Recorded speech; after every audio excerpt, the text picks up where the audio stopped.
정보가 있는 시사 토크쇼 장윤선의 팟짱.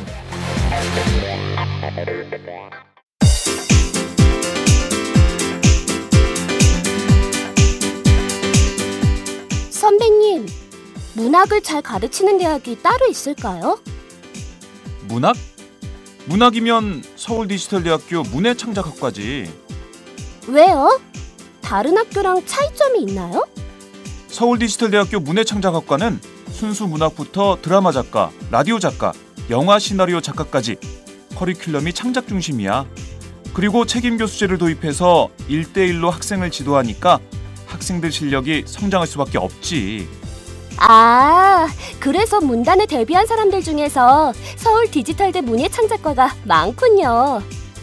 그럼 문단에 데뷔하는 사람만 매해 10명이 넘어.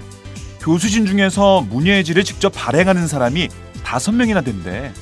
유명 작가들이 동아리 활동까지 같이 하면서 학생들 작품을 지도해준다니까. 그렇구나. 그럼 입학 후에 내가 소설가가 될지 시인이 될지 드라마 작가가 될지 가능성을 알아볼 수 있겠네요. 지금이 입시 기간이죠? 아싸, 결정! 고마워요, 선배. 서울디지털대학교 문예창작학과 신입 편입생 모집 중.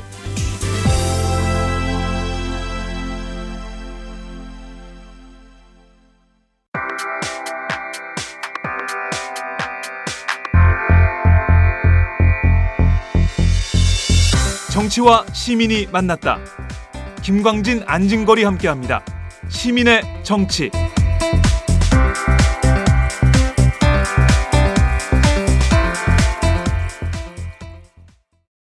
안진걸, 김광진의 시민의 정치. 오늘도 시작하도록 하겠습니다. 원래 저희가 매주 월요일에 고정 코너였는데요. 오늘은 긴급하게 문안박을 다루는 바람에 수요일로 이전을 했습니다.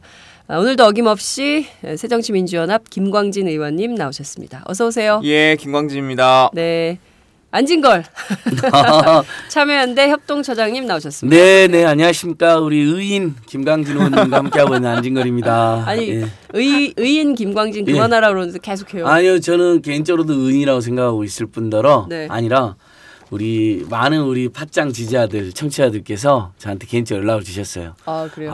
요즘 의인이 없는 시대에 네. 의인이란 말이 참 산뜻했다. 좋다. 아, 그래요. 댓글에는 없던데. 댓글도 좀 달아주세요, 여러분. 달아주세요. 아마 이제 민망해. 좀 본인은 민망하시겠지만 네. 김광진 의원님 더 큰 의인이 되어주시라는 바람도 있을 거고. 그래요. 다른 국회의원들도 좀 의인의 흉내라도 좀 내라. 네. 뭐 여당 심지어는 우리 야당은 무슨 모 의원도 뭐 시집을 강매했다는 의혹까지 막 제기되니까. 네, 모 의원이랑 노영민 의원이라고 얘기하세요. 많은 국민들이 사실 야당은 여당과 좀 다르길 바라잖아요. 멘붕 뭐 비슷한 게 있어요. 좀 정말 의인이 필요한 시대니까 의인을 많이 찾는 것 같아요. 그리 이해해 주시면 고맙겠습니다. 네, 뭐 시집 같은 거 안 내실 거죠? 책은 하나 내려고요. 아, 그래요? 카드 단말기 놓으려고? 근데 충격이에요. 노영민 의원 사실 문재인 대표 굉장히 최측근으로 알려져 있는 분이 이렇게 그것도 또 뉴스타파 보도에 대해서 또 해명 자료도 내고 막 이렇게 한 걸 보니까 뭐 또 좀 사실관계가 다르다고 해명을 했던데. 자체가 좀 저는 씁쓸하더라고요. 무슨 뭐 아주 디테일해서 일부 다른 부분이 있을 수는 있겠지만 뉴스타파나 우리 오마이뉴스, 저는 뉴스타파 보도도 굉장히 좋은 일인 것 같아요. 결국은 아무도 보도하지 않는 거 우리 오마이뉴스는 뉴스타파 같은 분들이 보도를 하는 거잖아요. 그래서 굉장히 대한 언론에 대한 우리 국민적 열망에 이제 충족해줬고, 물론 디테일한 사실 일부 다를 수 있지만 전체적인 맥락에서는 출판 기념회 그다음에 이런 게 늘 문제라고 지적받았는데, 글쎄 어쨌든 거기다 신용카드 단말기까지 설치했다는 건 너무 막 나간 처사가 아닌가 싶습니다. 그러니까요. 언제 나와요? 전 1월쯤에요. 1월쯤에요? 네. 김광진 의원님 책 나오면 우리 그 같이 홍보해드리자. 네. 그러니까 출판 기념회를 얼마든지 그 뭐냐 아주 그 검소하게 할 수 있어요. 북콘서트는 하실 수 있죠. 그럼요. 그런 것마저도 의인 의원님들은 조금 더 네. 다른 방식으로 그럼요. 잘하실 수 있을 거라 믿습니다. 선거운동 방식도 많이 달라져야 된다는 얘기가 나오잖아요. 그 박원순 시장 배낭 메고 운동화 신고 다닌 거 굉장히 화제가 됐었는데 그 지금 새정치민주연합 안에서도 새로운 선거운동 방식, 돈 안 드는 선거운동 방식 이런 얘기들 나오더라고요. 그 새누리당 김영태 의원도 보니까 책을 냈는데 진짜 이런 선거용 책이라기보다는 자기 정말 인생에 대한 깊이를 담았었다고 네. 그러고 북콘서트나 출판기념회를 일절 안 하고 하더라고요. 그 방식도 있더라고요. 그러니까요. 다른 당에서 혹시 잘한 부분이 있으면 또 우리가 그렇죠. 칭찬도 해줘야 네. 되는 거죠. 김용태 네. 의원이 야당에서 잘하는 것도 칭찬하고 또 자기 여당에서 잘못하는 거 비판하고 또 이런 분위기도 하죠. 예. 몇 가지 또 저희가 알려드려야 될 게 있는데요. 이거 보세요. 오, 손편지. 예, 이거 보세요. 야, 늘 감사합니다. 저는요. 저희 시기예요. 옛날에 80년대 우리가 라디오에 편지 보내고 그랬어요. 예쁜 엽서전 뭐 이런 거 있었잖아요. 근데 읽어드려야 될 것 같아요. 대전 유성구에서 노승국 선생님이 보내신 편지 우편 엽서입니다. 장윤선 기자님 항상 진실을 위해 수고하심 감사드립니다. 많은 힘이 됩니다. 건강하시고 교회 다니시나 봐요. 주님의 은혜와 평강이 함께 하시길 기도합니다. 이런 아멘. 엽서를 주셨습니다. 할렐루야 이런 거 안 해? 예. 네, 작은 감사의 엽서도 마음을 전합니다. 이렇게 주셨습니다. 너무 감사드리고요. 애청자신 것 같아요. 네, 정말. 노승국 선생님 저희 아마도 안진걸 또 김광진 두 분의 이 시민의 정치 열심히 듣고 계시는 분일 거라고 생각해서요. 예. 이분께 힘내시라고 우리 박수 한번 치면서 시작할까요? 예. 네, 고맙습니다. 거의 별이 빛나는 밤에 라디오 분위기. 여기는 사사함 몇 번으로 보내야 되나? 예, 야. 예, 그러니까요. 맞아요. 거의 별이 빛나는 밤의 예. 수준이에요. 밤에 할까? 새벽에 하지 말고. 네, 네? 저희는 뭐 새벽이 빛나는 새벽별, 예. 새벽별 보기 운동이라고 김창수 원장님이 늘 얘기를 하고 계십니다. 그리고 저희한테 지난주에 대봉감 보내주신 분이 있어요. 원명숙 선생님. 지금 스튜디오 안에 보이시죠? 예. 저 빨간 감이 익어가고 있습니다. 저희 제작진들이요. 아침에 오면 제일 먼저 저 감의 상태를 확인하는.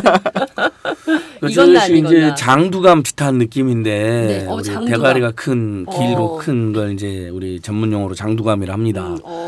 저것들은 가만히 냅두면 안에서부터 아주 내밀하게 익어갑니다. 예. 그래서 오래 두면 꽃감이 될 수도 있지만 좀 있으면 홍시 돼요. 네. 예. 근데 아주 흐물흐물해지는 홍시 말고 살짝 익은 홍시 상태에서 이렇게 딱 손으로 하면 벌어지거든요. 그때 딱 먹으면 아주 맛있습니다.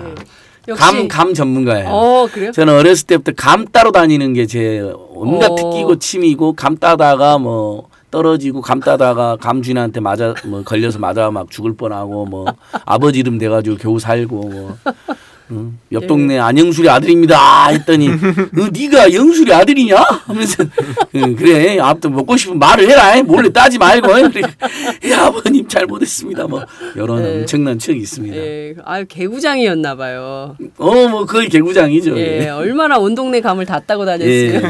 호도가 제일 힘들어요. 호도 서리는 성공했어도 호도는 엄청난 두꺼운 그 막에 쌓여 있잖아요. 그걸 돌로 다 내까지 가가지고 돌로 다 뜯어내야 돼요. 찍어내야 돼요. 그래야 그 씨가 나오거든요. 우리가 이제 보는 그 호도 열매 씨 호두 아니야? 호두? 뭐 호도라고도 하죠. 우리 시골에서는. 네, 그렇군요. 돌이 아니라 독이요. 독. 독? 예. 전라도 사투리 독. 독으로 찍어야 돼요. 막 호도 열매를. 그러면 이제 안에 씨가 나옵니다. 그렇군요. 그 100개 내는 게 굉장히 오래 걸려요. 그래서 내과에서 해야 돼요. 그렇군요. 그러면은 지금까지 안진걸 처장이 서리한 종류, 감, 호두 엄청 많은데 제일 마음 아픈 서리가 그 5일장에 그 전날 수박을 엄청 싸놓으시고 천으로 덮어놓거든요. 새벽부터 팔아야 되니까. 그걸 우리는 알고 그보다 먼저 그분이 잠든 그 새벽 시간에 가가지고 그 천막을 걷어내고 네. 수박을 몇 개 훔쳐왔는데 네. 그건 지금 생각해도 조금 잘못했어요. 수박밭에서 수박을 따면 네. 수박을 그건 설이지만 응? 그러니까 수박을 밟아가지고 수박들이 많이 죽는다는 네. 농민들의 호소가 있었어요. 서리하지 마라는. 그러니까 따가는 게 문제가 아니라 들어와가지고 밟아가지고 네. 수박들이 다 죽는다고. 네. 그래서 그럼 우리는 안전하게 네. 다른 수박에 타격을 주지 말자. 우리가 먹을 것만 몇 개 훔치자. 훔치자. 네. 그래서 3개를 훔쳤던 기억이 납니다. 아, 동네 형들이랑 가가지고. 동네 형들이랑 네. 네. 행동대장이었어요. 얼마나 무서운지 몰라요. 스릴 넘치고. 다시는 그런 거 하고 싶지 않아요. 네. 40이 네. 넘어서야 이제 후회하는구나. 네? 고백하는 거죠. 고백하는군요. 그때. 이제는 말할 수 있다. 아, 그분한테 편지랑 돈이랑 보내드려야 되는데 연락처를 몰라가지고. 그렇군요. 네. 네, 아 정말 오늘 그 비가 오는 수요일입니다. 비 오는 수요일 아침 또 이렇게 새벽비를 뚫고 저희 상암동 스튜디오까지 오셨는데요. 여하튼 몸이 안 좋으실 때는 마카산삼 드시면서 네, 힘내시기 마카산삼. 바랍니다. 네.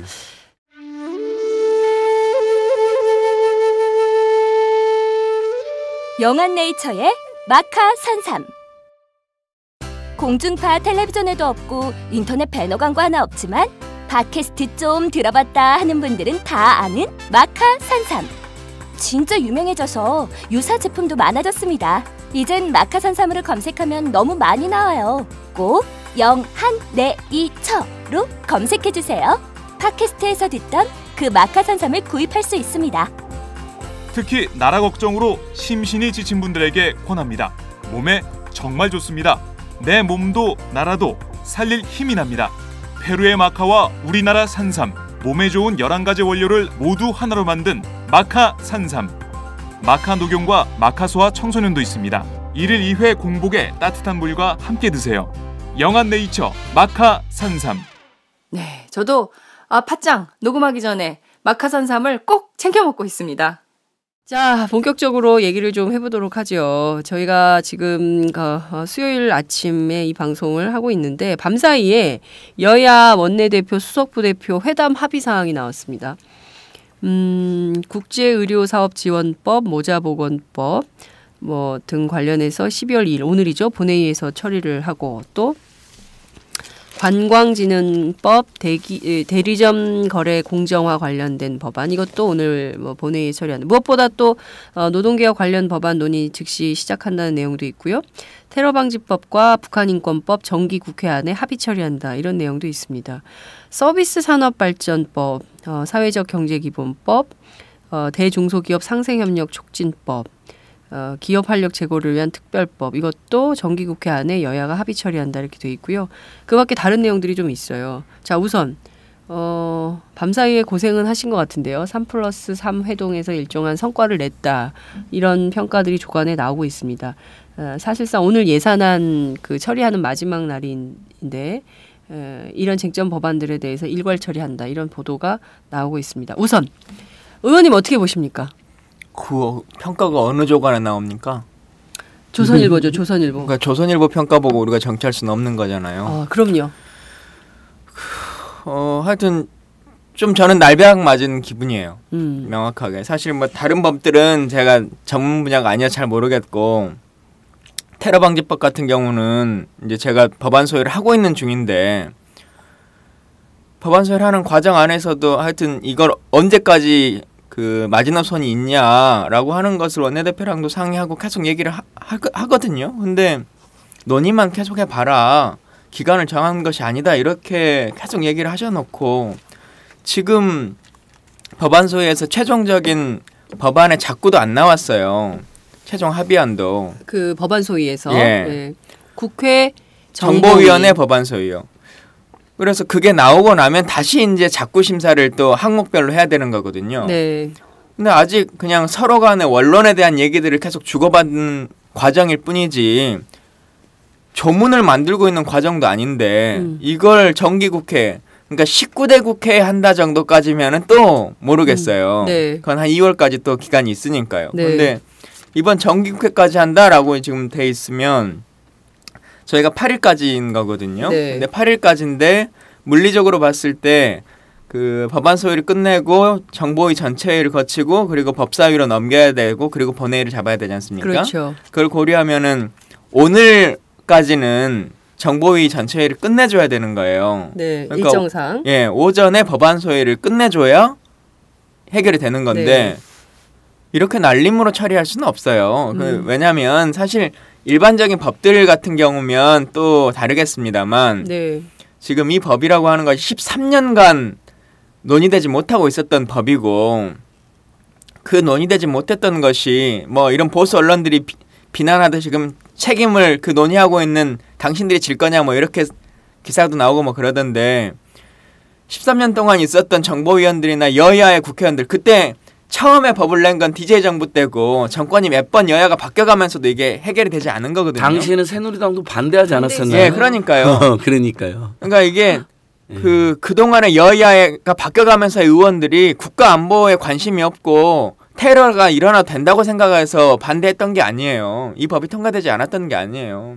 여러 가지 문제점들을 안고 있고 이 법으로 인해서 발생할 수 있는 많은 국민의 기본권 침해 우려가 있고 테러라고 하는 것에 대한 규범 자체가 좀 불명확하고 그리고 이를 통해서 통신에 대한 감청이라든가 FIU법 등을 비롯한 것들이 다 지금 이게 심지어 어떻게 되어 있냐면요. FIU나 통신도감청을 각각 상임위 세계를 잘 안 해줄 것 같잖아요. 그러니까 이 테러방지법 부칙으로 그냥 해결한다는 거예요. 그 어려운 법을 테러방지법의 원문도 아니고 부칙 조항으로 담아서 통과시키겠다는 거예요. 정말 그러니까 이렇게 우리 허술하게 우리 의인 김관진 의원님의 분노를 저는 충분히 이해하는 게 네. 테러방지법은 웬만한 조금만 보면 많은 국민들도 이건 국민 기본권 침해법이고 국정원에 또 다른 날개를 달아주는 법인데 사실 지난 10년간 한국에서 테러 일어나지 않았잖아요. 한국이 나쁜 짓 많이 안 했기 때문인 거거든요. 그러니까 근본적으로는 한국이 나쁜 짓을 안 해야 돼요. 예를 들면 증오와 편견을 부추기고 폭력을 행사하는. 두 번째, 테러 방지법의 진정한 대안은 국정원 개혁이에요. 왜냐하면 사실은 국정원이 지금도 대테러 기능 하게 되어 있어요. 테러 방지법 없어서 안 하는 게 아니라. 근데 국정원이 쓸데없이 너무 많은 국내 정치에 불법 부당하게 개입하고 엉뚱한 짓 하고 댓글 달고 복면 쓰고 다니고 이런 거 아닙니까? 자위 교수 뭐 이렇게 해갖고 공작활동, 국민을 상대로 공작활동. 그게 투여한 작전과 예산과 인력을 전부 다 대외 정보 혹시라도 있을 수 있는 테러와 관련된 어떤 국내 유입 뭐 이런 부분만 그러니까 그래서 야당과 심사단체 일관된 대안이 뭐냐면 테러 방지법이 아니라 국정원 해외 정보처 테러나 스파이나 기술 막 빼가는 거 이런 거 있잖아요. 나쁜 짓 하는 거나 다른 나라 혹시라도 우리가 다른 나라 편견 가질 필요는 없지만 다른 나라 국민들 중에 일부가 다른 나라 공작원 중에 일부가 그런 나쁜 짓을 한국에 가하려고 하는 우리 국민 그것만 전문적으로 막아주면 얼마나 우리도 안심이 됩니까? 왜 국내 정치에 국내 시사 사회 현안에 불법 부당하게 개입하는데 온통 일을 다 하면서 그래서 오히려 그런 해외 정보 얼마나 취약해요. 김일성 주석 죽은 것도 몰랐죠. 심지어 뭐 그 외에도 뭐 외국에 나왔고 얼마나 많은 헛짓거리 갖고 다 적발되고 막 그랬습니까. 그래놓고는 또 날개를 달아라는 건데 이종걸 대표 등이 너무 쉽게 합의해 준 거 아니야라는 비판을 당연히 할 수밖에 없고 시민사회단체들도 난리 났어요. 이 테러방지법은. 계속 걱정했거든요. 사실 어제의 그 정보가 돌았어요. 여의도에. 어떤 정보가 돌았냐면 새정치민주연합에서 테러방지법은 통과시켜주고 복면금지법은 안 하는 걸로. 그러니까 집시법 개정안은 노. 그다음에 테러방지법은 예스. 이런 얘기가 돌았는데 아니나 다를까 이제 밤 사이에 이렇게 합의가 돼버린 거죠. 네. 어제 그렇게 말씀하셔서 제가 법안 소위를 하고 있는 중이었는데 아니다 말씀드렸었잖아요. 아니 그렇죠. 그러니까 이렇게 된통 당한 거죠. 그러니까 복면금지법은 그건 여당 내에서도 반대하는 사람도 있기 때문에 그건 어차피 뭐 거래 대상도 아니에요. 그건 말도 안 되는 법이고. 그거는 위헌이에요. 헌법재판소 판결로. 그리고 정확히는 사실 복면금지도 아니고 마스크를 금지한다는 게 말이 되겠습니까? 그러니까요. 그 집회 오시는 분들 복면 쓰고 오는 분들 거의 없어요. 대부분이 마스크하고 모자 쓰고 오는 거잖아요. 그걸 못 하겠다는데 어느 당장 서울 시민들만 해도 70%가 반대하잖아요. 말도 안 되는 법이니까 그걸 연계 처리할 이유도 없고 연계해서 사고할 상황도 아닌 거죠. 네.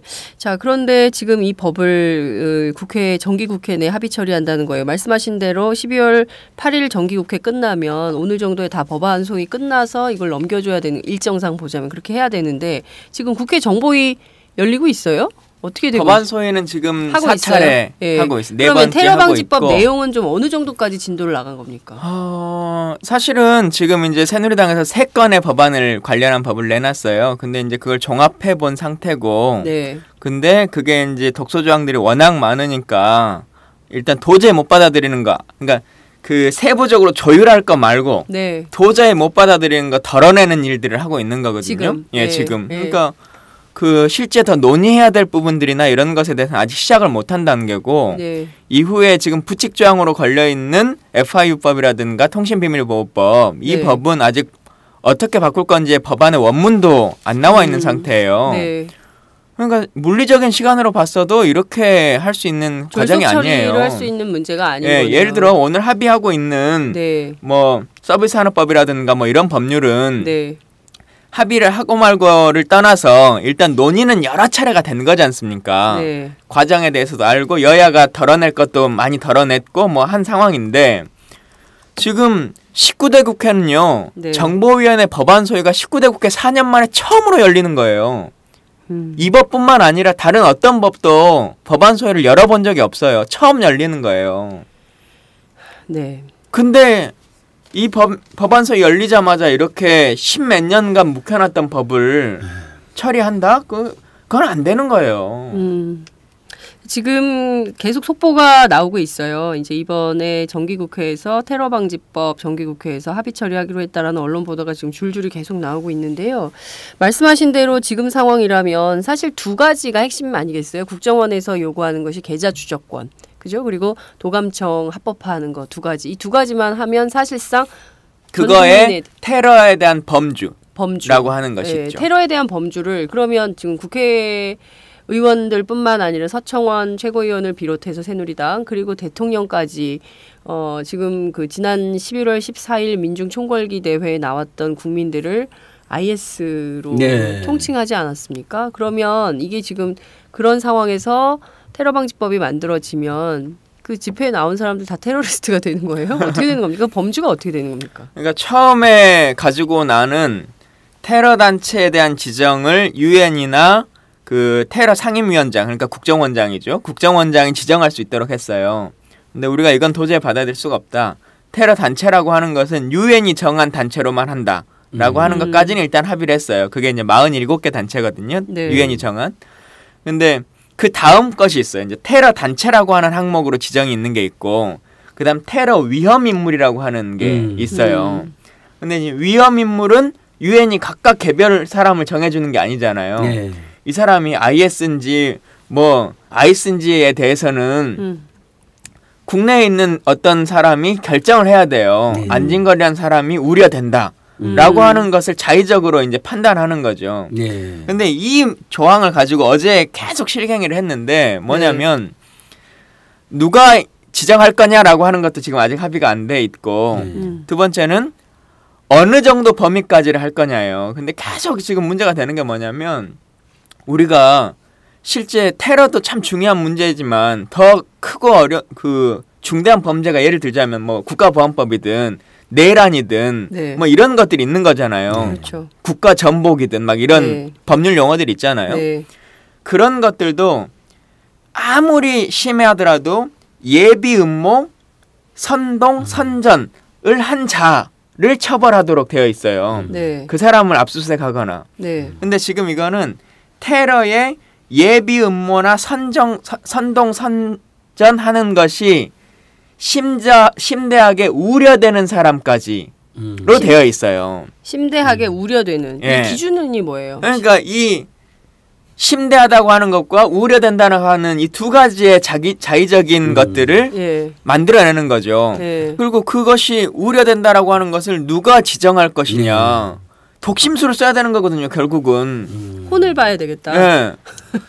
전부 다 이제 우리 국정원이 또 궁예처럼 예. 독심술 발휘해가지고 음모하고 선전선동하는 것도 애매한 개념인데 심지어는 음모를 꾸밀 우려가 있는 사람으로 규정하면 우리 국민들 뭐 웬만한 비판자들은 다 그렇게 몰아갈 수 있는 거 아닙니까? 이건 그러니까 합의 처리라고 되어 있어요. 우리가 야당이나 상의를 하면 원내 지도부나 이런 분들이 이렇게 하기에는 합의 처리다, 합의 처리. 네. 그냥 처리가 아니라 네. 여야 합의하게 되어 있는 거다. 네. 근데 어쨌든 처리의 방점이 찍히는 거거든요. 네.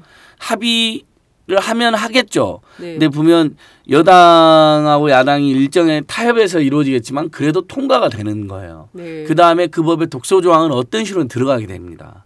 꽤 걱정이 많을 수밖에 없는 거죠. 근데 그 새정치민주연합 제가 또 새벽부터 취재를 했어요. 여러분님들을. 근데 전화 안 받으시는 분들도 계시고 이렇지만 전반적으로 분위기는 이런 거예요. 합의 처리다. 합의 처리이기 때문에 합의가 안 되면 처리도 안 되는 거다라고 주장을 하세요. 그렇지만 안진걸 처장님 말씀하신 대로 새누리당은 반대죠. 합의가 처리의 방점이 찍히는 거죠. 네. 말씀하신 대로 독소조항 이런 것들도 다 포함해서 처리하기로 해놓고 이제 와서 왜 딴소리냐 이렇게 또 그 반발할 가능성이 높아지는 거죠. 그러면 새정치민주연합이 네. 또 궁지로 몰리는 거예요. 그러니까요. 합의해서 처리하기로 해놓고 저렇게 딴말한다. 반드시 그런 얘기가 나옵니다. 네. 저는 이렇게 그냥 말씀하신 대로 실무적으로 국회 정보위 안에서 법안 소위 진행 중이고 자구 수정도 제대로 안 되어 있고 내용도 제대로 정리가 안 되어 있는 판국에 이것을 덜렁 정기국회 안에 처리한다라고 하는 것 자체가 이게 굉장히 그러면 의원들 간에 충분한 소통도 지금 제대로 안 되고 있다는 건데. 아니 법안 소위가 많지도 않아요. 2명밖에 안 된다니까요. 저하고 문병호 의원하고. 지금 벌써 언론에는 처리하기로 했다고 나가잖아요. 네.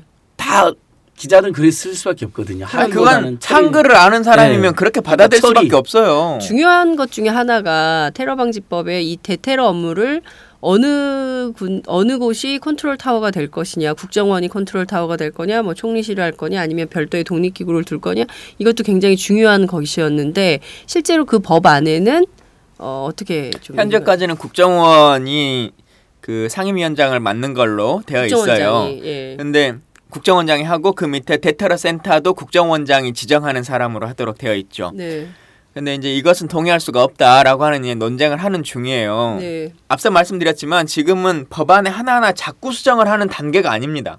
큰 틀에서 네. 상임위원장하고 예. 테러센터장을 국정원이 같이 한다는 게 말이 되냐. 서로 견제를 해야지. 이런 정도의 논의만 하는 거예요. 법안을 보면서가 아니라. 그러니까 법안이 아예 성안도 안 된 거죠. 내용 자체가 아예 예, 없는 지금은 거죠. 의원들이 법안에 어떻게 내용을 담을 건지를 그냥 서로 쏟아내고 있는 중인 거예요. 브레인스토밍 중이신 그렇죠. 거네. 쉽게 생각하면. 예? 브레인스토밍 중인데. 예, 그래서 사실 오늘 10시에 예. 행정실에서 예. 그 의견들을 취합해가지고 일단 초안을 가지고 오기로 한 원내 거거든요. 행정실에서요. 예. 아니 원내 말고 국회 행정실에서. 국회 행정실에서.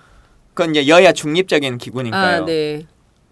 그래서 이제 그걸 보고 한번 논의해보자라고 하는 단계인데 이렇게 되어 가고 있는 것은 좀 말이 안 되고요. 일단은 저희가 명확하게 말했던 거는 국정원이 상임위원장을 맡는 것에 대해서는 어떤 일이 있어도 동의할 수가 없다라고 네. 하는 얘기는 있어요. 근데 이것도 꼼수인 게 뭐냐면요. 실제 총리실이 주관한다. 총리가 위원장이다. 예. 라고 하는 회의가 대한민국에 수백 개. 네. 응? 근데 그 일을 총리가 하냐고요. 그러지 할 수도 않잖아요. 없죠. 예. 수백 개를. 그 실무 주관 기구가 또 정해져 버리는 거거든요. 실무 주관기구는 어차피 국정원이 할 거 아닙니까? 네, 그래서 이제 국정원이 계속 얘기하는 거는 법안에 국정원장이라고 되어 있는 걸 그러면 정부로 바꿔서 법안을 해주라라고 하는 거예요. 국정원의 주장이. 예. 예. 그 말이 그 말이죠, 사실. 예. 정부가 한다고 하는 것에서 정부가 주관기관을 자기 안에서 국정원을 지정하면 하면 되는 되니까. 거죠. 심지어 그건 이제 국회 입법이 아니라 네. 또 시행령이나 시행령. 훈령 같은 거로 정해버리는 거니까 더 위험한 거죠, 어떻게 보면. 자, 지금 제가 보기에는 테러방지법과 관련해서 그 새정치민주연합이 당론으로 그동안 반대 입장을 가져왔어요. 근데 느닷없이 밤사이에 이런 결정을 한 점에 대해서는 제가 보기에는 오늘 의원총회 예정이 돼 있을 텐데 예. 오늘 본회의가 2시인가요? 오후 예. 2시? 그러면 그 전에 반드시 의총이 열릴 텐데 의총장에서 아주 격한 토론이 진행될 수밖에 없을 하나만 것 조금 같다. 말씀드릴게요. 많은 분들이 테러 방지법이 그래도 테러를 예비하려면 필요한 것이 아니냐 이 생각을 많이 가지실 거예요. 그래도 요즘 옛날과는 좀 다르게 프랑스의 테러도 있고 막 여기저기 터지니까 필요한 게 아니냐라고 하실 텐데요. 테러 방지법이 있어서 테러를 막을 수 있는 것도 아니고 사실 테러 방지법이 없다고 또 테러가 생기는 것도 아닌 거거든요. 이거는 사실 테러라고 하는 것이 전쟁과도 또 다른 측면이 있어서 전쟁이라고 하는 것도 65만 병력이 막아도 사실 지뢰 도발이나 폭격이나 이런 것들이 일어나지도 하는 거잖아요. 그럼요. 근데 테러는 그보다 훨씬 더 작은 규모의 사업을 가지고도 큰 행위를 벌이는 것이라 충분히 뭐 이 법률의 여하와는 상관없이 하는 것이고 현재 있는 법률에 의해서도 충분히 막아낼 수가 있습니다. 예를 들자면 엊그제 뭐 깃발 흔들었다는 친구 네. 있잖아요. 다 압수수색 해가지고 조사합니다. 지금도. 조사하잖아요. 압수수색 해가지고 막 이것저것 얘기하잖아요. 인도네시아 군. 예. 근데 압수수색 해갖고 나왔다는 게 뭐예요? 총 나왔다고. IS 책 나왔다고. 그 사진 보셨어요? 그 총이 비비탄이라면서요. 그 총이 비비탄 총이에요. 네. 그 IS 뭐 책이라고 하는 거 이슬람 종교 책, 종교 그냥 서적이에요. 네. 이슬람 말로 써져 있으면 다 IS 교범입니까? 그런 식으로 예, 바로 그렇게 이슬람에 대한 근거 없는 어떤 편견이나 차별을 부추기는 게 잘못하면 그럼요. 사람들의 반발을 부르고 증오를 부르잖아요. 그러니까 그럼요. 우리 파파 프란치스코가 너무 중요한 말 했잖아요. 테러는 절망과 차별, 가난을 먹고 자란다. 그렇습니다. 그러니까 나쁜 짓 하면 오히려 테러 당하기도 하는 거니까 나쁜 짓 안 하고 도와주고 이해해주고 응원해주고 이러면서 그걸 근본적으로 해야 되는데 네. 그래서 요약하면 지금도 출입국 관리법이나 예. 아니면 테러와 관련한 자금 추적법은 다 지금도 돌아가고 있어요. 법률이 있어요. 그래서 그걸 통해서 테러 관련 자금 추적은 다 FIU법이 아니어도 할 수 있도록 되어 있고요. 그리고 국정원이 매번 말하잖아요. IS 요원을 의심되는 사람 압수수색했다. 뭐 국내인인데 IS 가려고 하는 사람 출국 정지시킨 사람이 뭐 몇십 명이다.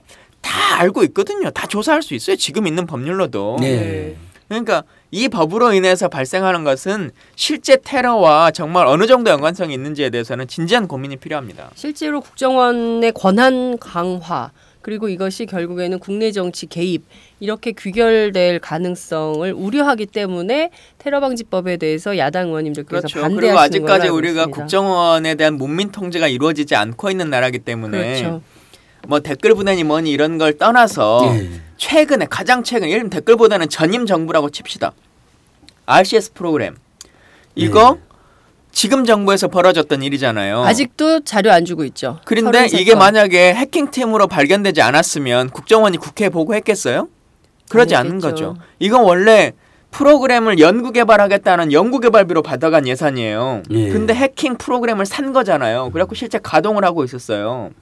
근데 지금도 어느 누구를 해킹했는지에 대해서 말하지 않고 있죠. 그리고 그거에 대해서 불법 행위라고 인정하지도 않아요. 그러면서 뭐라고 대답하냐? 국가 안보상 필요한 얘기 때문에 우린 했습니다. 이렇게 얘기하는 거거든요.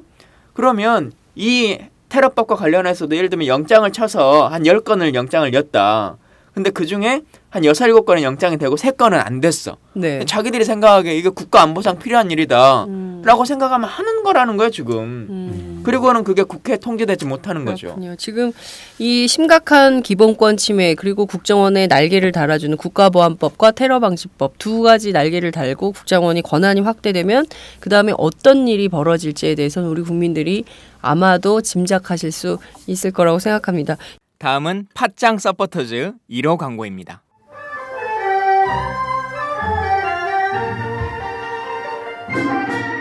양꼬치집에 대한 모든 편견을 깼다. 풍무 양꼬치. 착한 가격, 품격 있는 공간. 국내외 유명인들도 자주 찾는 풍무 양꼬치. 나는 그 집 양갈비가 훨씬 맛있던데. 누나 나는 그 집 맛있는 요리들이 지금도 잊혀지지 않고 있어요. 단체석이 많아 모임하기 좋은 곳. 풍무 양꼬치. 대림역과 구로 디지털 단지 역점 두 곳에 있습니다. 예약 문의 02809-9292, 02809-9292. 잠깐, 팟짱 애청자라고 말씀하시면 통큰 서비스를 제공합니다.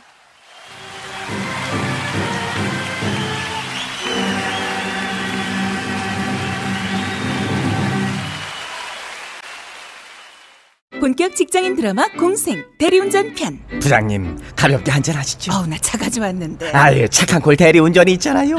부를 때마다 500원이 기부되는 착한 콜. 딴지가 기부 내역을 검증한 착한 콜 1800-9998 대리운전도 믿고 맡기세요. 꽃배달은 1800-9222, 퀵서비스는 1800-9668로 착한 콜 하실 수 있습니다. 꽃배달은 1800-9222, 퀵서비스는 1800-9668입니다. 이 문제뿐만이 아니에요. 지금 그 시민사회 영역에 다양한 이슈들도 얽혀 있어서 이 문제를 좀 짚어봐야 될 것 같은데요. 관광진흥법, 서비스산업발전기본법, 새정치연합이 계속 반대했던 법안들이거든요. 이건 경제 활성화라고 하지만 결국에는 그 학교 앞에 호텔 짓겠다는 것이 관광진흥법이고 이것은 한진그룹을 위한 법안이다라는 주장을 해주셨고, 서비스산업발전기본법도 상당히 문제가 많은, 이것도 결국은 삼성을 위한 법안이다라는 비판이 굉장히 많이 있었습니다. 이거 지금 다 합의 처리한다는 거거든요. 심지어 관광진흥법은 오늘 본회의에서 처리한다고 되어 있어요. 이 문제도 좀 짚어봐야 될 것 같은데 안진걸 처장님께서 먼저 말씀을 해주세요. 지금 합의안에 보면 일단 방금 말씀드린 것처럼 테러방지법하고 문제가 많은 북한인권법은 뭐 주고받는 것도 아니고 그냥 합의 처리된다 했으니까 완벽하게 야당이 제가 보기에는 후퇴했다고 보고, 다만 나머지 법들이 이제 이런 거잖아요. 서비스산업발전법 통과시키면 거기에 맞춰서 사회적 경제기본법을 처리한다. 야당이 주장하는. 네. 그다음에 학교 앞에 재벌호텔을 허용해주는 관광진흥법 개정안을 처리하면 야당이 주장했던 대리점보호법 개정안을 함께 제정안입니다. 죄송합니다. 대리점보호법은 제정안인데 함께 처리하는 데 있어서 여당이 원하는 법, 야당이 원하는 법이 이렇게 짝을 맞춰지긴 했는데 네. 전체적으로 보면 사실은 학교 앞에 관광호텔을 짓는 게 뭐가 경제가 살아나는 것이며 이미 호텔 공실률 많다고 다 지적이 나오고 있거든요. 네. 근데 박근혜 대통령이 너무 이 법을 강조하니까 여당이 어쩔 수 없이 이제 계속 주장하는 것 같은데, 그 법을 처리해주고 그 재벌에게니까 오로지 특히 송현동 네. 경북궁 옆에 풍문여고 덕성여중 옆에 한진그룹의 그 호텔을 지어주려고 하는 그 일종의 일개 대재벌 특혜법인데, 그걸 받아주고 지난 2013년 5월부터 전후해서 지금까지 계속해서 전국에 한 50만 개 안팎의 대리점들이 피눈물 흘리면서 호소한 대리점 거래 공정화하는 법률이거든요. 정확히는 그걸 이제 처리한다는 것인데, 그게 바태의 대상이 막교환의 대상이 될 수 있는지 저희는 의문이다. 그래도 대리점 보호법이라 통과된다니까 그 자체로는 반가운 소식이긴 하지만 걱정이 많다. 서비스산업발전법도 그게 이제 의료 민영화나 네. 교육이라든지 뭐 유통 영역에서 앞으로 기재부 장관이 어떤 사람입니까? 항상 재벌 대기업 이해를 대변하는 사람이거든요.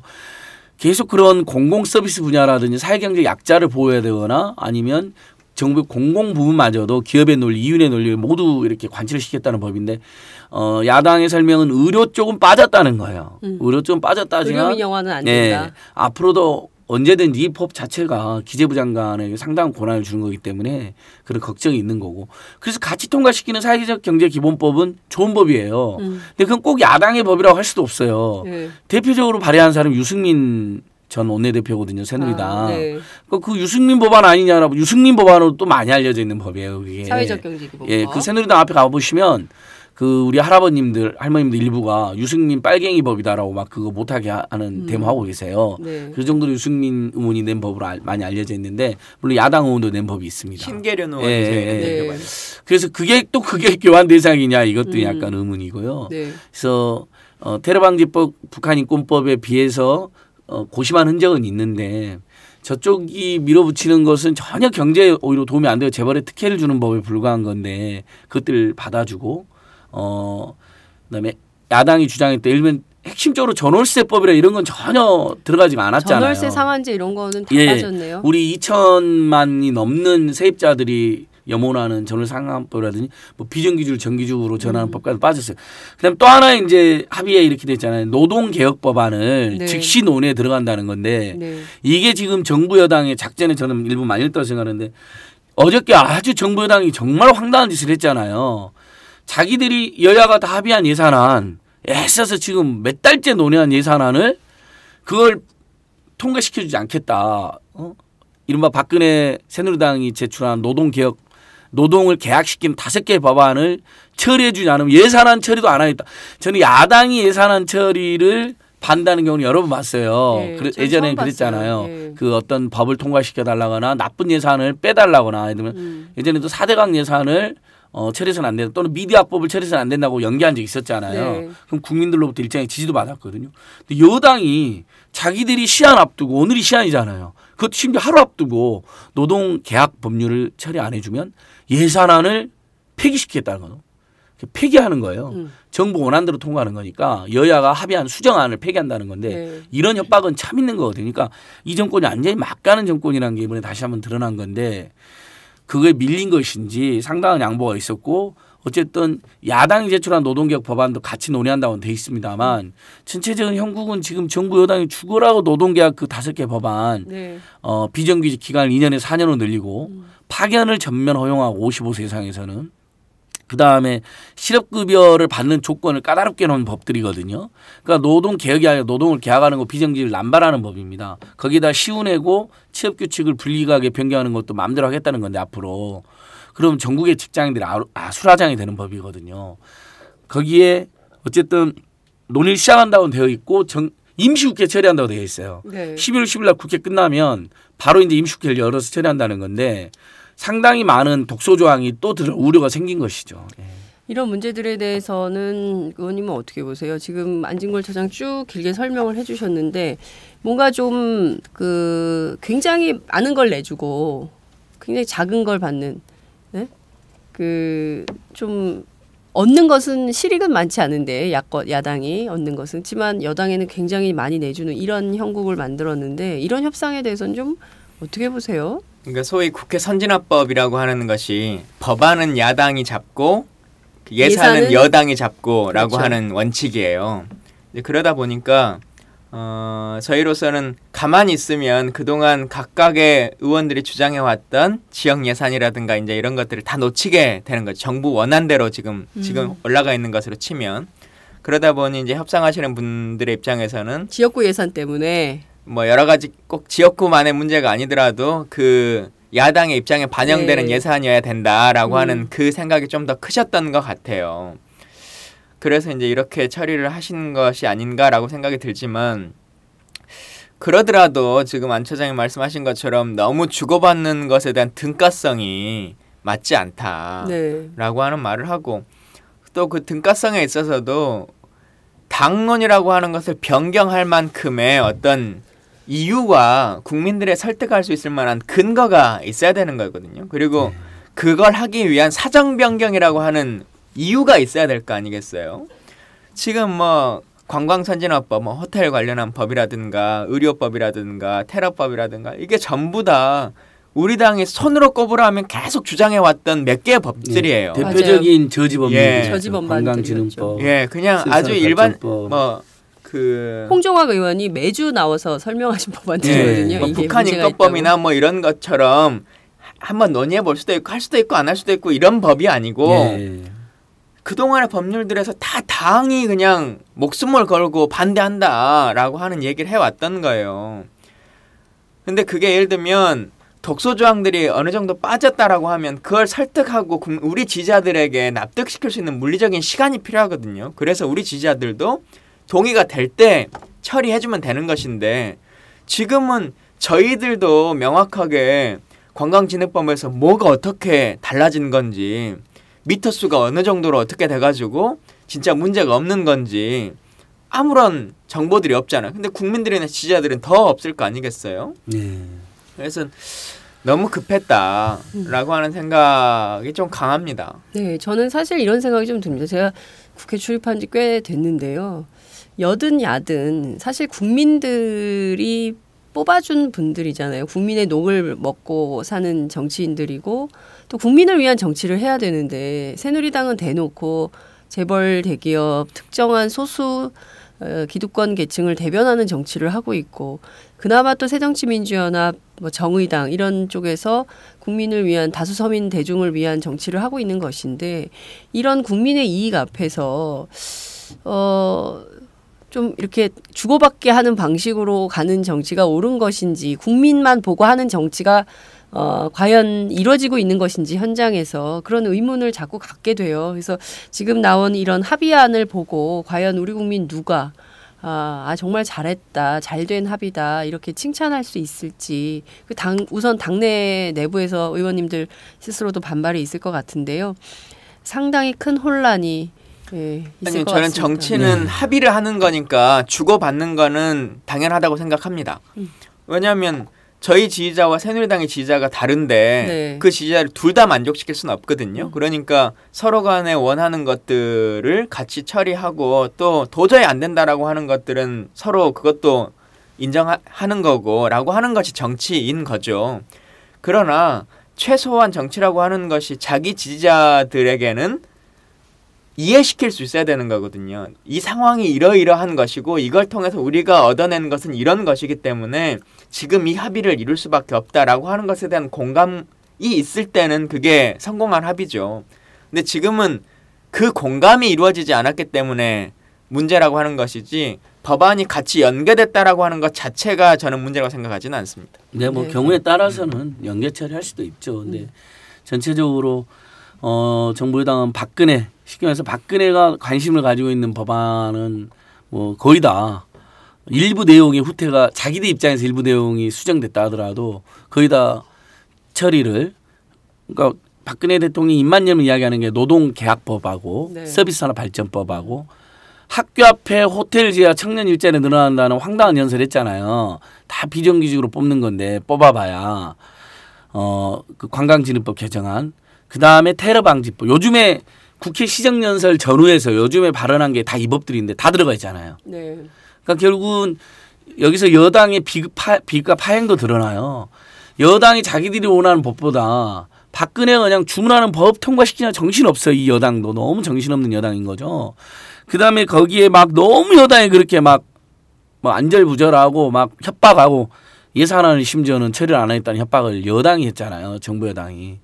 그러니까 야당이 저는 그 작전에 상당히 밀린 게 아닌가 싶습니다. 네. 그리고 야당이 사실 그걸 힘있게 대응을 하려면 일종의 굉장히 그 총체적 단결해도 모자랄 판인데 내부적으로 굉장히 야당이 지금 통합력이 떨어져 있잖아요. 많이 싸우고 밖에서 보기에도. 그렇죠. 그러니까 계속 상황에 밀리고 저쪽에 작전에 꼬이고 박근혜 협박에 굴복하는 이런 상당히 이런 악순환이 계속되고 있는 거 아닌가라는 굉장히 걱정이 됩니다. 많이 그렇습니다. 되는 상황입니다.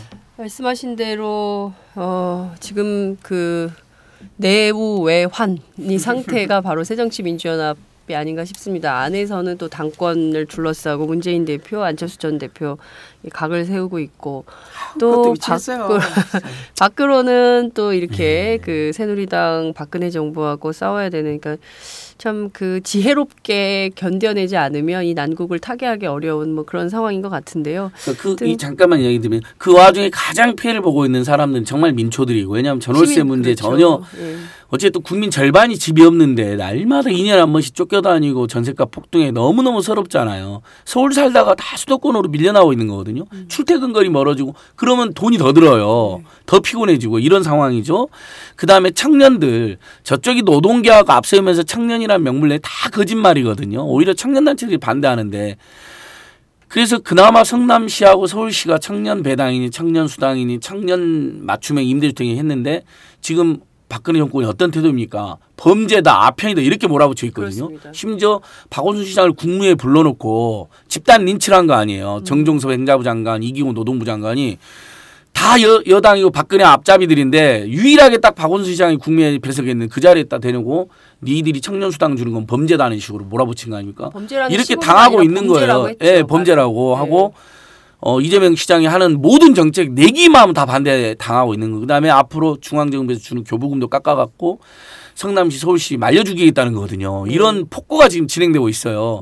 전국의 지역복지를 1조 원을 깎겠다는 거예요. 성남시, 서울시뿐만 아니라 뭐 위안부 할머니에게 주는 지원금도 깎겠다는 정말 비정하고 이 야만적인 정권인데 이거에 대해서 지금 야당 지도부가 제대로 싸우지를 못하고 있어요. 이것도.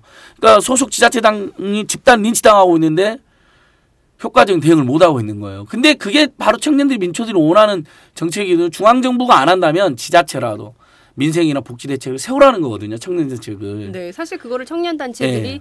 요구해서 예, 함께 청년단 만든 요구합니다. 거잖아요. 그래서 오늘 제가 11시 반에도 참여했는데 청년단 다 모여서 예, 정부 여당에 강력하게 규탄하는 더 이상 청년 수당이나 청년 배당에 시비 걸지 말라는 기자회견도 하고 뭐 내일 또 우리 오마이뉴스 우리 네. 팟짱이랑 이재명 시장이랑 긴급하게 또 팟캐스트 하잖아요. 네. 생중계도 하고 오마이뉴스.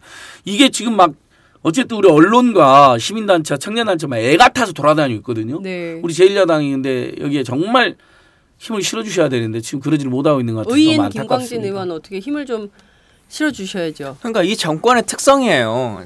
진짜 말 그대로 내가 하면 로맨스고 남이 하면 불륜이다. 이 논쟁을 그대로 하잖아요. 뭐 기초연금이나 이런 것들은 다 아주 자랑스러운 제도라고 얘기하면서 청년에게 주는 것에 대해서는 이게 완전히 국가 범죄다라고 얘기하고 예를 들면 그 군인들에게도 마찬가지거든요. 군인들 전역하면 청년 희망준비금이라고 하는 거 주겠다. 대통령 공약 사업이에요. 300만 전역하면 300만 원 정도 주겠다는 게. 근데 하도 지키지 않으니까 제가 그 법을 냈어요. 맞아요. 그랬더니 새누리당에서 논평을 냈다니까요. 포퓰리즘법의 대표적인 법안이다. 그것들은 보면 가끔가다 박근혜도 막 욕을 해. 자기들도 그게 근데 박근혜 공약인지 몰랐던 것 같아요. 보니까 원래 박근혜 공약에 아니죠. 박근혜 대통령이 하면 괜찮은 거죠. 김광진 의원이 내니까 문제예요. 그냥 사실은 지키지 않으려고 했던 공약인데 똑같은 그렇죠. 예전에 건데도 기초연금에 대해서는 잘했다고 하잖아요. 그렇지만 그 똑같은 보편복지인데도 청년 수당에 대해서는 반대하는 거예요. 왜냐하면 그걸 하는 사람이 이재명 시장, 박원순 시장이니까 반대하는 거예요. 기초연금이야말로 엄청난 돈이 들어가잖아요. 하지만 그렇죠. 이제 사회적 합의로 이렇게 추진했던 거고 오히려 공약을 또 어겼죠. 네. 보편적으로 20만 원씩 드려놓고는 7분이 소득 7분 이하만 드리고 차별해서 주니까. 그렇습니다.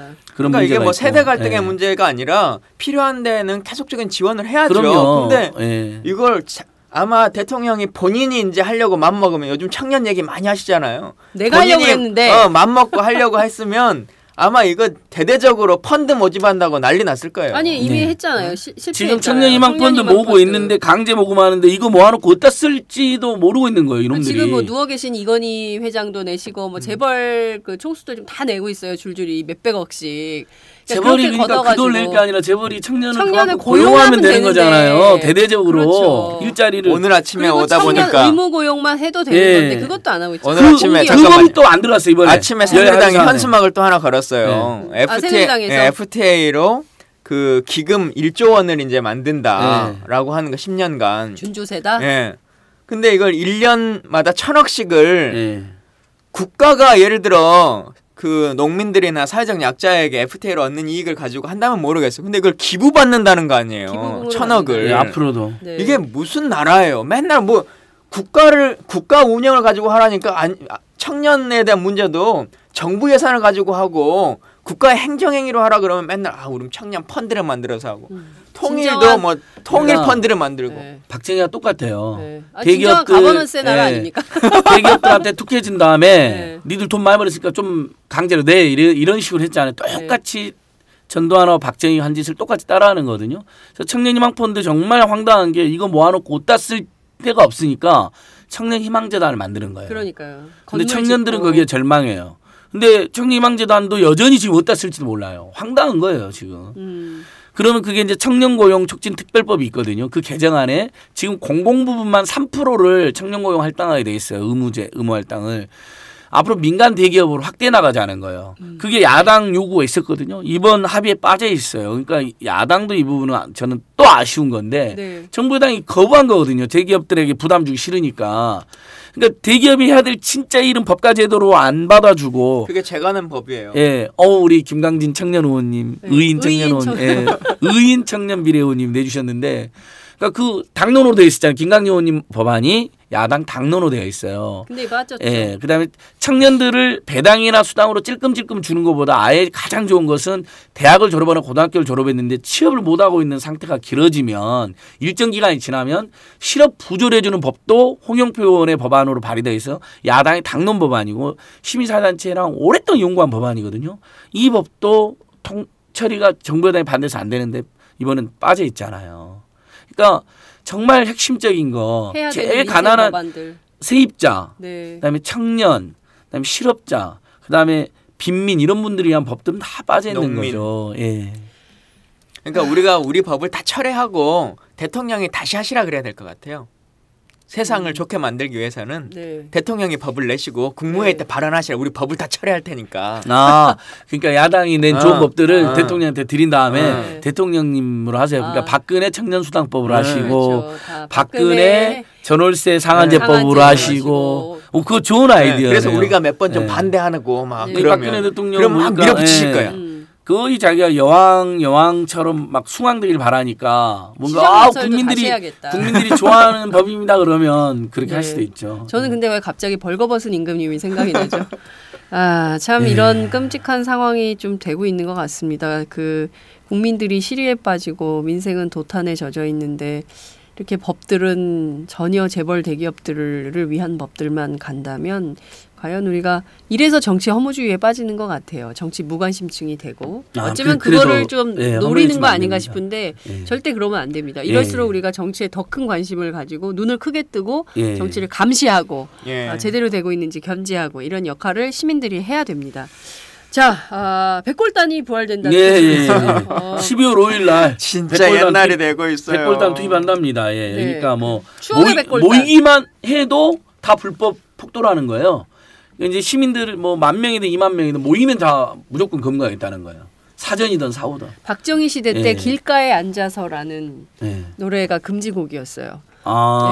새마을 운동을 하는데 다 바빠 죽겠는데 왜 길가에 앉아 있냐. 길가에 앉아서 얼굴도 마주보면 안 돼. 이 노래였죠. 그리고 그 오한숙희 선생님 그런 얘기 했어요. 우리 때는 다방에 그때는 다방이 많았잖아요. 80년대, 70년대. 다방에 둘이 앉아 있으면 안 돼. 미팅도 못 했다는 거예요. 왜냐하면 회합 금지 조항이 있어서 둘 이상 만나면 안 돼.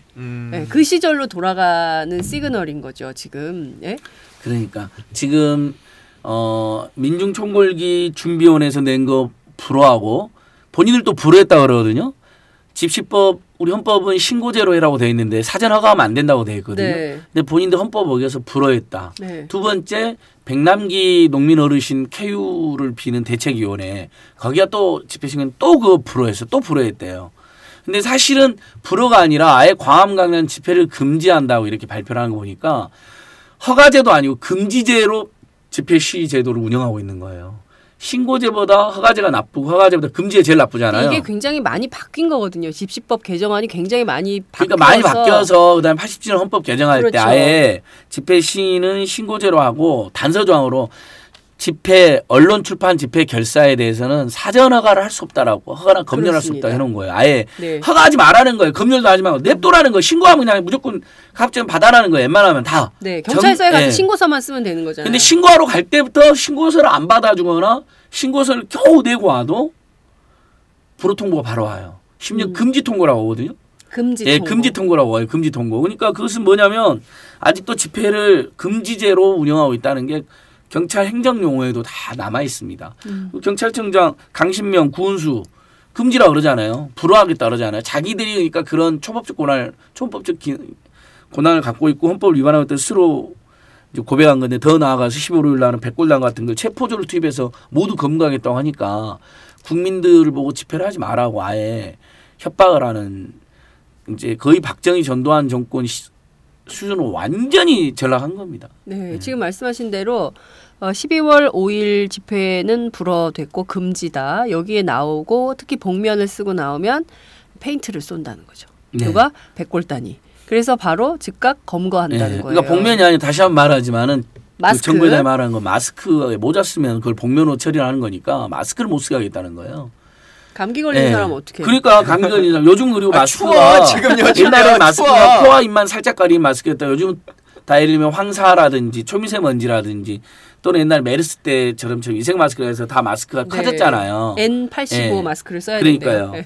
그런 상태에서 그까지 못하게 하겠다는 거니까 대한민국으로 완전히 그 최악의 독재국가라고 지금 말하는 마스크 사이즈까지 방송에서 시민운동가가 언론인이랑 얘기하고 구구절절 얘기하는 게 얼마나 필요해요. 이 나라가 그 자체가 이게 말이 되는 나라 2015년에 이런 정권은 정말 퇴진해야 될 정권이 아닌가 저는 이런 생각을 해요. 뭐 더 이상 어떤 정당성도 없어요. 저는 이미 아래로부터 많은 국민들이 차라리 이렇게 독재 정권을 할 거면 민생을 파괴할 거면 물러나라 이런 이야기가 막 계속 터져 나온다고 생각해요. 근데 국민들이 또 예전에는 이제 우리가 막 이렇게 울분에 찬 시민들이 거리에 나와서 집회도 하고 항의도 하고 했었는데 요새는 또 그런 흐름은 아니에요. 주로 SNS에서 많이 그러니까 이제 하시고. 일단 집회에 나오면 엄청난 불이익과 고통을 겪게 되니까 검거하겠다는데 누가 나옵니까? 웬만한 강심장이 아니면 이런 것이고 두 번째는 이제 레토릭으로 퇴진해야 된다 물러나야 된다 하시면서도 어쨌든 선거를 통해서 뽑혔으니까 다음 선거 때 심판하자 이렇게 생각하시는 국민들이 다수이신 것 같아요. 그러니까 또 어쨌든 30-40% 또 지지하는 국민이 있으니까 통계상으로는 저는 믿기지가 않는데 그러니까 이 민주국가에서 우리 국민들이 뭔가를 결정하고 결단 내린다는 건 쉬운 일이 아닌 거죠. 자, 이런 절차적인 정당성을 위배하고 그리고 특히 법에 규정된 바를 경찰 스스로 어기면서 제기하는 부분에 대해서 시민사회에서 소송이나 법률적으로 뭐 좀 이미 뭐 민변에서도 그 집회 금지한 거에 대해서 집회 금지 통고 가처분 그 통고 효력을 정지해달라는 가처분도 내고 그다음에 어저께 이제 그 시민단체들이 모여있는 온건한 시민단체 다 모여있는 시민사회단체 연대회의가 세 번째 집회 신고를 냈어요. 똑같이 동일한 장소에 서울광장 쪽에. 근데 이것마저도 이제 불허하면 정말 그냥 모여야 되는 겁니다. 그러면 이제 80년대 70년대처럼 모이자마자 잡혀가 연행당하고 구타당하는 국민들이 그런 상황이 되는 거죠. 그래서 일반 국민들 다 나오시라고 말을 못 하겠어요. 죄송해서. 뭐 근데 저희들 같으면 나가서 좀 막겠습니다. 뭐 방법이 없습니다. 그냥 짓밟히고 오겠습니다. 예. 그래야죠 뭐. 아니 진짜 그런 분위기잖아요. 체포한다고 되어 있으니까. 슬퍼요. 근데 뭐 12월 5일은 어쨌든 저희 당도 어제 의총을 통해서 당론으로 참여하겠다라고 얘기를 했고 우리 의원님들이랑. 근데 그 당은 당론으로 정해도 막 이렇게 합의안이 나오고 막 이러니까 좀. 다행히 의원님들하고 우리 선직자들이 시민들을 이렇게 보호하는 벽을 평화감신단. 고맙습니다. 근데 아까 이제 말씀하셨던 여러 가지 여론이라고 하는 것을 얘기하셨는데 저는 이제 그 부분에 있어서도 이제 언론이 조금 더 신중하게 생각해 주시면 좋겠어요. 그리고 언론 지형이 별로 좋지 않기 때문에 발생하는 문제도 많다고 보거든요. 다시 또 테러 방지법 얘기를 잠깐 좀 드리면 최근에 이제 막 이슈가 됐던 게 테러 방지법을 찬성하는 여론이 65%가 넘는다라고 하는 게 리얼미터 발표가 났어요. 그걸 MBN이 같이 리얼미터랑 해가지고 엄청나게 이제 방송에 내고 거의 전 언론사가 냈는데 그 통계가 전하는 거짓말인 거예요. 이 질문지가 이렇게 돼 있어요. 들어보세요. 최근 우리나라도 IS의 테러 대상국으로 지목되면서 더 이상 테러로부터 안심할 수 없게 됐습니다. 이런 가운데 테러 위험 인물에 대한 감청, 계좌 추적, 입출국 감시 등을 할 수 있는 테러 방지법이 필요하다는 주장이 있습니다. 선생님께서는 테러 방지법에 대해 어떻게 생각하십니까? 1번 필요하다, 2번 필요하지 않다, 3번 잘 모르겠다. 1번 필요하다. 나도 1번 필요하다. 이미 우리나라가 IS 테러 대상국으로 지정돼 있고 테러로부터 안심할 수 없는 나라가 됐어. 어디 문항이라고요 이게? 리얼미터와 MBN이 공동 조사하는 거예요. 그 리얼미터가 짰으면 이것은 여론조사 기본도 안 지키는 건데요. 테러 위험 인물에 대해서만 감청이나 이런 것을 하려고 하는 법이 나와 있고 이런 테러 방지법 필요하다는 주장이 있다. 선생님께서는 이 법에 대해서 어떻게 생각하냐? 저한테 물어봐도요. 이 법은 필요하다고 생각해요. 그러니까 그렇게 물어보면 이거 필요하네. 여기 다 동의해. 그러니까 문항 설계가 굉장히 중요하죠. 나쁜 아니 여론조사 회사에서 만들었다는 여론 문항이 이럴 수는 없는. 보통은 찬반 여론을 둘 다 소개라도 해주고 물어보거든요. 그런데도 찬성의 무게를 실어갖고 물어보면 찬반이 많이 나오는데 뭐 민간인에 대한 국민들에 대한 인권 침해 우려도 존재한다. 그러니까 그럼에도 어쩌냐 이런 것도 아니잖아요. 만약 이걸 MBN이 그렇게 문항을 줬다면 MBN이 정말 다시 한번 사기 종편이라는 게 스스로 입증하는 거고 리얼미터가 짰다면 정말 리얼미터는 이거 비판받아 맞다. 그래서 저는 이런 것들도 심층 깊게 오마이뉴스나 뭐 미디어 오늘은 이런 데서 다뤄줘야 된다는 취재해야 거예요. 되겠네요. 말씀하신 내용은 리얼미터, MBN 두 군데 언론. 근데 지금 새누리당이나 이런 곳에서 저희를 압박하는 가장 큰 수단이 지금 이거거든요. 그 국민들이 조사를 데이터로 해서 국민들이 65% 찬성한다는데 당신이 테러나 일어나면 책임질 거냐 이걸 계속 얘기하는 거예요. 참 이게 그 한두 군데가 아닙니다. 이게 사실을 어떻게 보자면 큰 틀에서 이 기득권 연대가 있는 거예요. 종편, 보수 언론, 그리고 또 새누리당, 박근혜 정권, 재벌 대기업, 그 다음에 사학, 뭐 이런 것들이 다 연결이 돼 있는 거예요. 아주 단단한 사슬로 되어 있어서 이 고리가 다 그 전반을 한국 사회 전반을 짓누르고 있는 것이죠. 이것이 언제까지 지속될지는 잘 모르겠지만 이 하나하나 끊어내는 작업도 정말 우리 시민사회, 시민의 정치 이 영역에서 해줘야 될 중요한 역할이 아닌가 싶습니다. 마음이 무겁습니다. 그러니까요. 12월 5일날 당장 12월 맞보겠다고 하니까 제가 가슴이 아프네요. 12월 5일은 아직 남았어요. 저는 오늘이에요. 오늘 테러법은 미치겠어. 자, 제가 지난 화요일에 그 동국대학교 현장을 다녀왔어요. 김건중 부학생 회장이 현재 단식 농성, 오늘로 아마 49일째입니다. 그 요거는 그 총장, 대학 총장의 논문 표절 사건, 그리고 또 그 재단 이사장, 동국대학교 재단 이사장의 태화 절도 사건, 절도 의혹 사건이죠. 이 두 사건을 문제로 들어서 총장과 재단 이사장 퇴진을 요구하고 있습니다.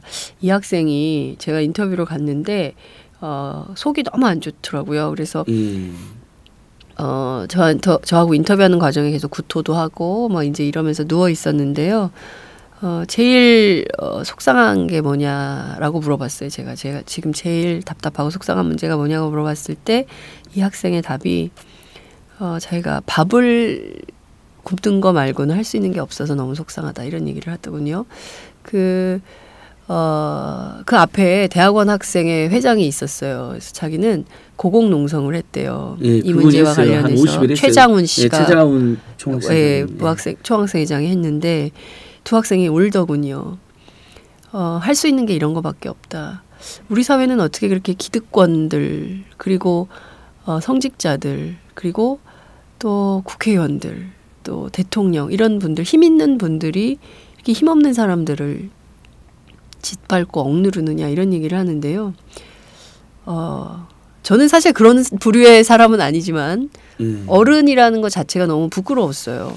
이 학생이 오로지 굶을 수밖에 없다는 게 너무 속상하다. 그게 너무 분하다라고 하면서 눈물방울이 눈에서 이렇게 쭈르륵 흐르는 거예요. 저도 어제 다녀왔거든요. 동국대. 근데 49일째 이제 오늘 되고 아까 말씀하신 그 최 회장이 고공농성을 하다가 지금 이제 내려와 있는데 12월 3일 날에 이사회가 있어요. 내일이죠. 내일 해결이 되지 않으면 자기 이제 투신하겠다 지금 선언해 놓은 상태거든요. 그러니까요. 최장훈 학생. 최장훈 학생. 투신 예고를 해놨어요. 지금. 그래서 이제 그거 좀 말리려고 단식은 사실은 이제 마음을 먹은 친구라 말리거나 어떻게 할 수 있는 게 아니어서 최장훈 학생 좀 말리려고 가서 싸우는 것도 희망을 갖고 같이 하자고 하면서 싸워 나가야지.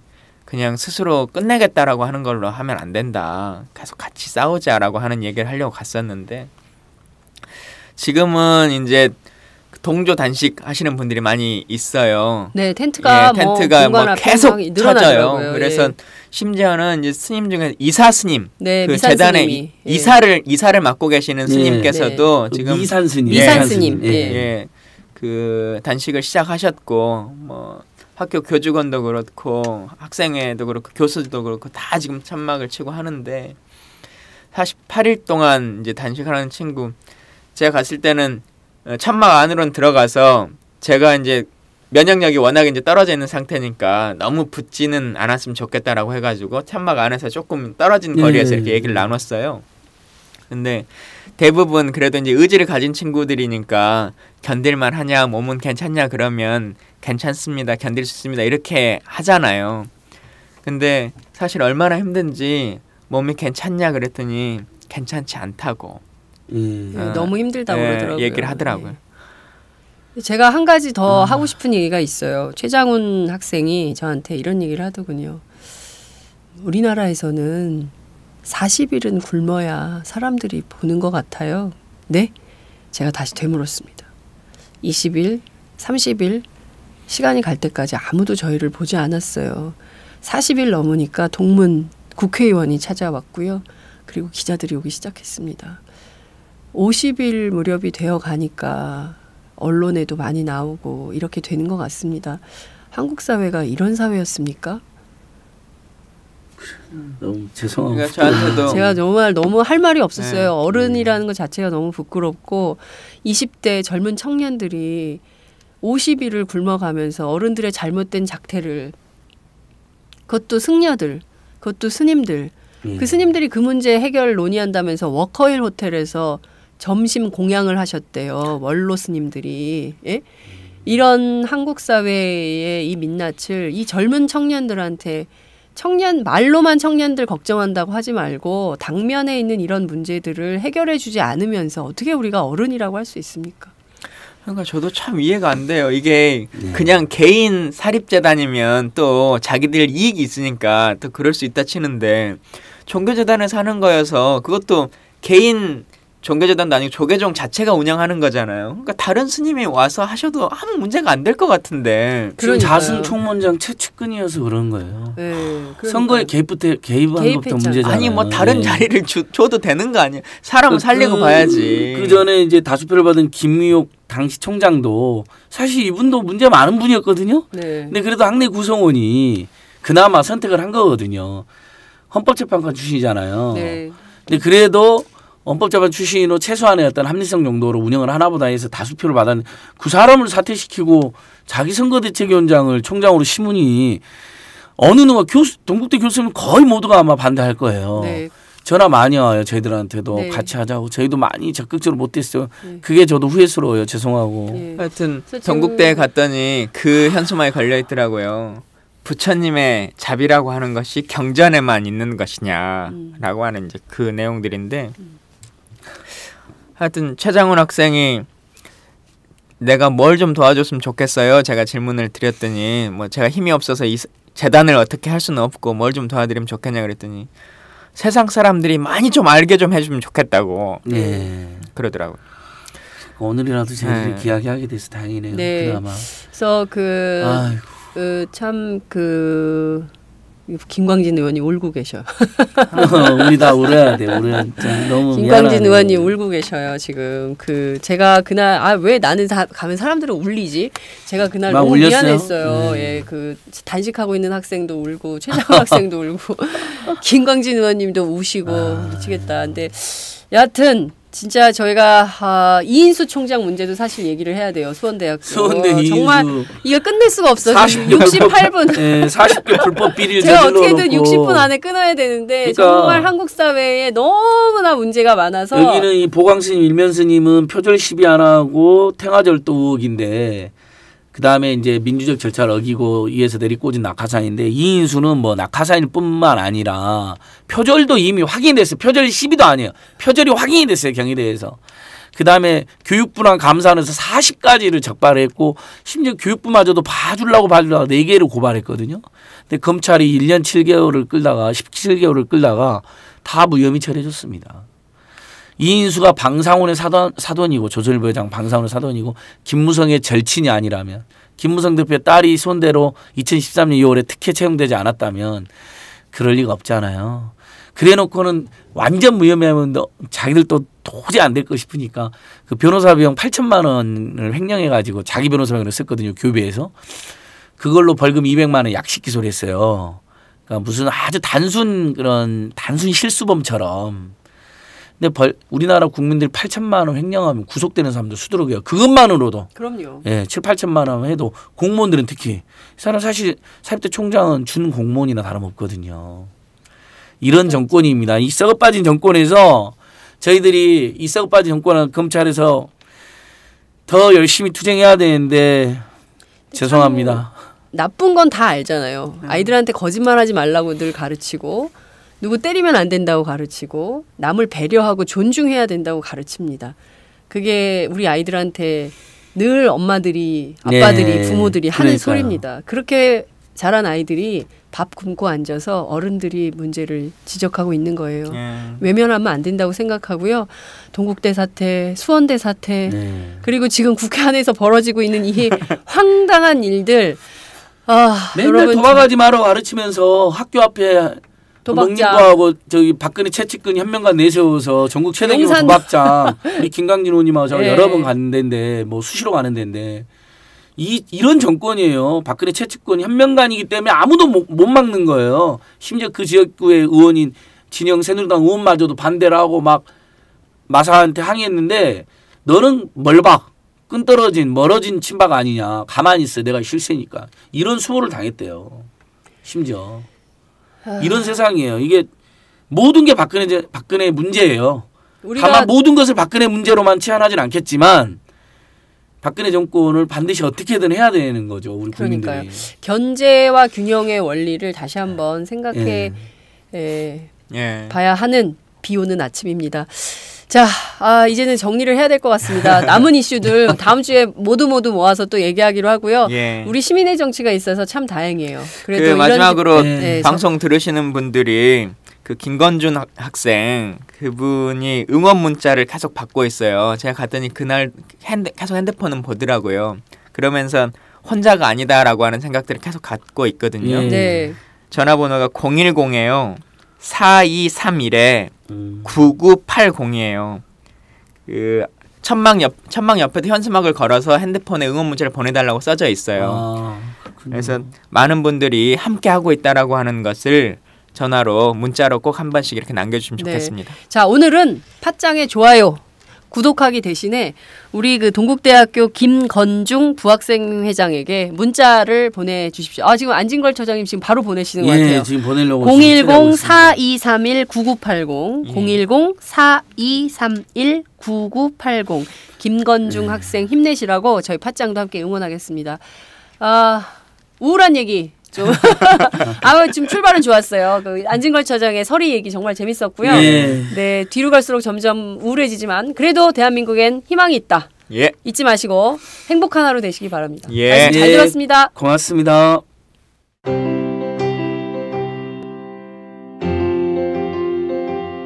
보통 오마이뉴스를 생각을 하면 쉽게 접하지 못하는 좀 더 정확하고 보다 정의롭고 또 저희가 꼭 알아야 하는 그런 그 소식들을 전해준다는 그런 기대가 있습니다. 그래서 오마이뉴스 기사를 받으면 또 보게 되면 이제 사람 냄새도 나고 또 우리가 어떻게 살아야 하는지 좀 더 의식도 되고 또 다시 저를 돌아보는 기회도 되고 그래서 이제 너무나 감사하게 생각을 하고 있고 또 이런 그 기사뿐만 아니라 젊은이들의 어떤 그 문화 활동 그러나 이제 그 문화가 순수하게 어떤 무슨 레저나 이런 것이 아니고 좀 더 우리가 그 바르게 그 세상을 살아갈 수 있는 그런 그 길을 좀 제시해주는 그런 문화를 쉽게 그 저희 삶 속으로 가져다주는 그런 그 좋은 역할도 해주시기 때문에 그런 기대도 함께 하고 있습니다. 그래서 저는 그 오마이뉴스 그 기사를 만날 때마다 또 시민 기자들의 어떤 생생한 목소리를 들을 때마다 또 사람들의 이야기를 들을 때마다 굉장히 감사하고 그리고 마음으로 응원하고 있습니다. 고맙습니다. 축하드립니다. 안녕하세요. 오마이뉴스 최종병기라고 바득바득 우기고 있는 김병기입니다. 15년 동안 기자로 뛰고 있습니다. 여러분이 보내주신 자발적 구독료가 제 월급이었어요. 정말 고맙습니다. 장윤선의 팟짱도 그렇게 만들어요. 팟캐스트 제작비 스폰서가 되어주세요. 10만인 클럽에 가입하시면 되는데요. 02-733-5505 내선번호 274번으로 전화주세요. 아니면 오마이뉴스 홈페이지 우측 상단에 동그란 주황색 배너가 있거든요. 그걸 꾹 눌러주세요. 청취자 여러분, 열심히 뛰겠습니다. 아싸!